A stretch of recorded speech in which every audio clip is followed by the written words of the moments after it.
this is the Folksy Friend, and on this channel I talk about stories, in particular folk tales, beliefs, and mythologies. And today I'm talking about a fairy tale. The tale The Fairies, or Toads and Diamonds, is a French fairy tale attributed to Charles Perrault. His work was based on folk tales from oral tradition, like all fairy tales, and published in his 1697 book, Histoire aux Cantons du Temps Passé, stories or tales from past times. Some of these stories even influenced the Brothers Grimm when they later wrote down and published their book of fairy tales. That being said, The Fairies is a story about how a kind word and just an act of kindness without expecting anything in return can be graciously rewarded. So, once upon a time there lived a widow with two daughters. The eldest was most like her in physical appearance, but also in temperament, and they were not very nice people. They were arrogant, they were rude, generally distasteful, and not a lot of people liked them. On the other hand, the younger daughter was more like her father before he passed. She was not only extraordinarily beautiful, she was a little quieter, more soft-spoken, and also just very, very kind. And her mother took advantage of that soft-spoken, kind nature and used her as more or less a servant. She loved and doted on her elder daughter. Sounds a lot like parental narcissism, with the eldest being the golden child and the younger being the scapegoat. Everything that went wrong was the little one's fault, but the eldest could do no wrong. Not to mention, she was fiercely jealous of her younger daughter's beauty. One of the tasks that the younger daughter had to do every day, twice a day, was take a pail to the spring, which was a good half-mile away, and bring back a large pitcher full of water, which of course was very heavy. One day when she was doing this normal task, an old woman in kind of haggard clothing came up to her and asked her for a drink of water.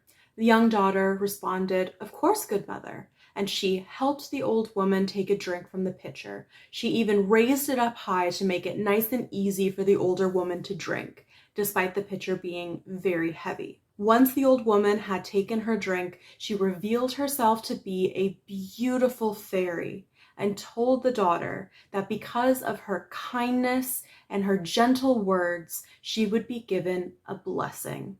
Whenever she spoke, precious gems and flowers would fall from her mouth. Then I suppose she disappeared or went wherever fairies go when they're not helping young girls in the woods. When the younger daughter returned home, her mother scolded her, demanding to know why she was so late. And the younger daughter only had time to say, "I'm sorry for being late, mother," before she was stopped for what came out of her mouth. Literally, from her mouth as she had spoken had fallen 2 pearls, 2 roses, and 2 diamonds. And her mother demanded to know how this had happened. She even called her "my daughter" for the first time, wanting to know, selfishly, how she could have her other daughter, her beloved daughter, given the same blessing. So the youngest described to her mother what had happened, the old woman beside the spring, and the mother called down her favorite daughter and demanded that she immediately go down to the spring, and that when an old woman came to her, she was to be very, very polite and give this old woman whatever she wanted. She wasn't really feeling having to do chores for the first time in her life, but her mother insisted and told her she had to go right away. So, grumbling with the petulance of a spoiled child, she took the best silver pitcher in the house and walked to the spring. When she got there, she was soon approached by a beautiful, royally dressed woman who came out of the woods and asked for a drink. Instead of questioning where this phenomenally dressed lady came from, where her carriage was, the elder daughter simply scoffed when the woman asked her for a drink and said something to the effect of, "Oh, what, do you think I'm here to serve you? Well, if you have to drink, fine, take some water." And although she offered the water in the end, it was her spiteful words and her rudeness that then earned her a curse. The beautiful woman turned into a fairy and told her that because of her terrible manners, every time she spoke, a snake or a toad would fall from her mouth. The elder daughter returned home pretty quickly after that, and no sooner had she stepped foot in the door that her mother demanded, "Well, what happened?"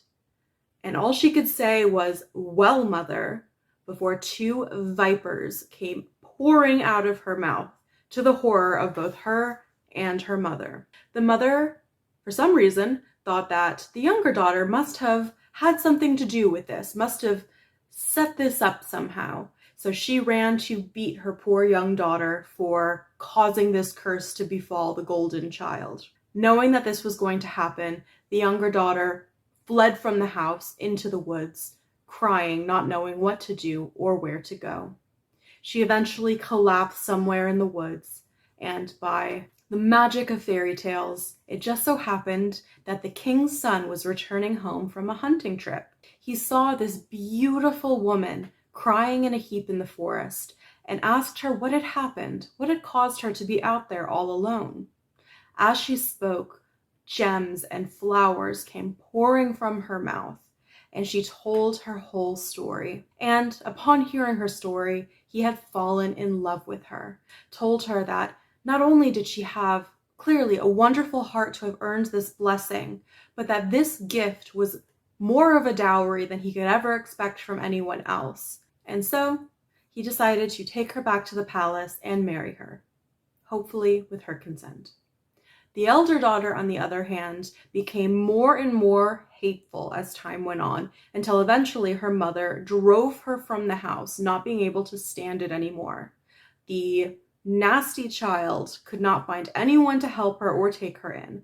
I imagine her reputation of being just not a great person did not endear her to anyone who now saw that she was spitting up snakes and toads.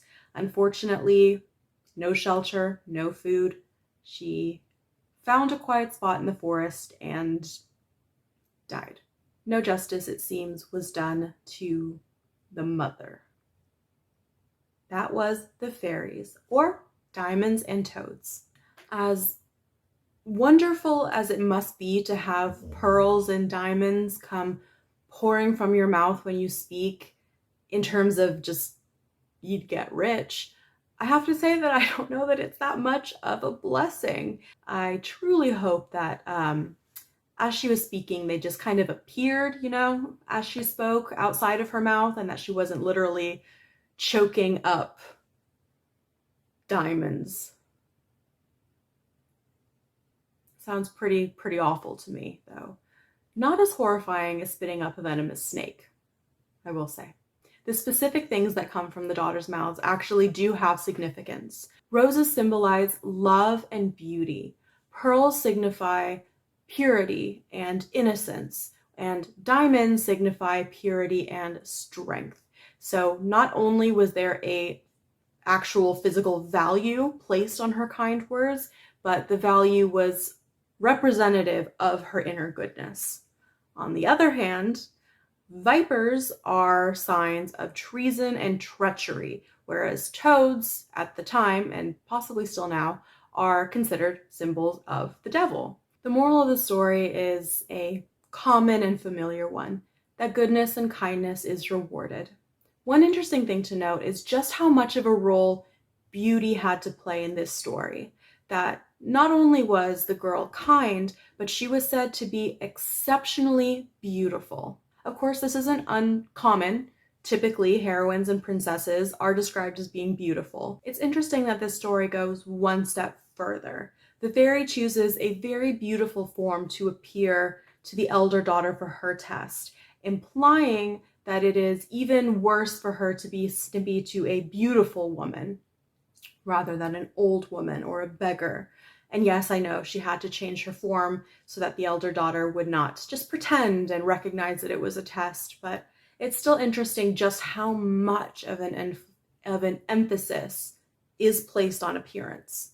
I know that fairy tales are meant to be attention-grabbing, over the top. People are idealized archetypes. Why does beauty have to be such a factor? I'm not sure. I'll research it someday, but for now I don't know. I'm interested in what you think, so please tell me in the comment section. Thank you for spending some time with me here today. I hope you enjoyed this story. Please consider subscribing. Thank you dearly to those who have subscribed so far. I truly, truly appreciate it. And I hope you have a fantastic rest of your week.